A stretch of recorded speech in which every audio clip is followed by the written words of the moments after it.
복음으로 살아나고 복음으로 살아가다. 살아가는 교회 가족 여러분 반갑습니다. 바이블로그입니다. 여러 사람들이 동시에 자기가 하고 싶은 말만 한다면 제대로 들을 수가 없습니다. 각자 중요한 말을 하고 있다고 한다 할지라도 순서를 지키지 않고 한꺼번에 말하면 혼란스러울 수밖에 없어요. 교회도 마찬가지입니다. 은사가 다양하고 뜨거운 열정을 갖고 있다고 해서 반드시 건강한 교회가 되는 것은 아닙니다. 아무리 좋은 은사라도 그것으로 자신을 과시하거나 경쟁을 위해서 사용되면 공동체의 덕이 될 수가 없습니다.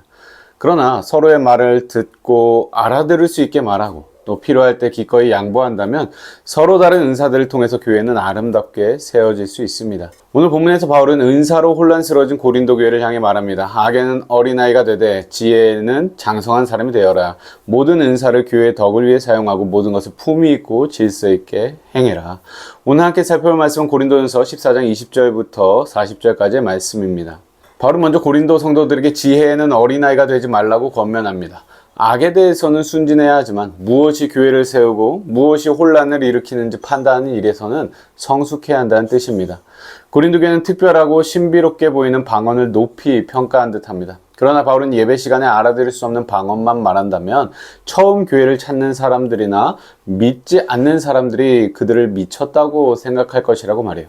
그리고 본문에서 예언은 단순히 미래를 맞히는 것을 말하는 건 아니고요. 하나님의 말씀을 알아들을 수 있게 선포하여 죄인을 책망하고 판단하며 마음의 숨은 일들을 드러내는 기능을 말합니다. 그렇게 하나님의 말씀이 선포되면 어떻게 됩니까? 듣는 사람의 죄가 드러나고요. 마음속에 감춰진 것들이 밝혀집니다. 그리고 하나님 앞에 엎드려 경배하면서 하나님이 참으로 너희 가운데 계신다라고 고백하게 되는 것이죠. 건강한 예배는 사람이 주목받는 것이 아니라 하나님의 말씀이 가감없이 선포되어 분명하게 들리고 죄인이 마음을 살피며 하나님이 이 가운데 계심을 인정하게 하는 예배입니다. 바울은 고린도 성도들이 모일 때 찬송과 가르침과 계시와 방언과 통역을 가지고 왔다고 말하는데요. 그들의 열정과 은사 자체가 문제는 아니었어요. 그런데 문제는 모든 사람이 자기의 것을 먼저 드러내려 했다는 데 있었습니다. 그래서 바울은 모든 은사를 하나의 원칙 아래 둡니다. 바로 모든 것을 덕을 세우기 위하여 하라. 아무리 귀한 은사라도 교회를 세우지 못한다면 그 사용 방식을 돌아보아야 합니다.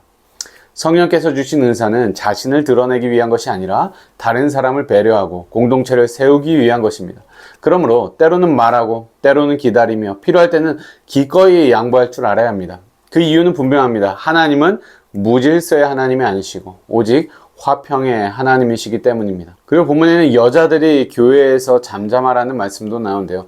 모든 여성이 예배 중에 한마디도 해서는 안 된다는 뜻은 아니겠죠. 바울은 앞서 고린도전서 11장에서 여자들이 기도하고 예언하는 상황을 이미 전제했기 때문입니다.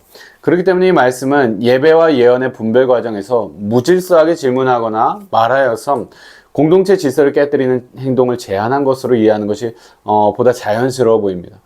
정확한 상황에 대해서는 여러 가지 견해들이 있지만 분명한 것은 남자와 여자 모두가 예배의 질서와 공동체의 덕을 존중해야 한다는 것이죠. 바울은 마지막으로 본문을 이렇게 마무리합니다. 예언하기를 사모하며 방언 말하기를 금하지 말라. 모든 것을 품위 있게 하고 질서 있게 해라. 바울은 은사를 막지 않습니다. 그러나 그 은사의 이름으로 혼란한 것 또한 허용하지 않아요. 은사는 자유롭게 사용하되 말씀과 사랑과 질서 안에서 교회를 세우도록 사용되어져야 합니다. 살아가는 교회 가족 여러분, 우리의 예배와 모임들을 한번 돌아보았으면 좋겠습니다.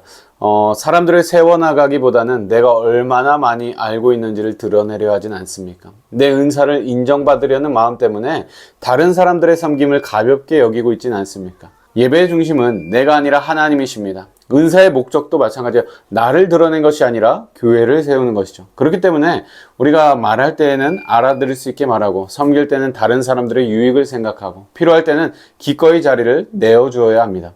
또한 신비하고 강렬해 보이는 현상을 무조건 성령의 역사라고 받아들여서도 안 되겠습니다. 참된 영성은 결국에 말씀을 벗어나지 않는다는 것을 기억해야 돼요.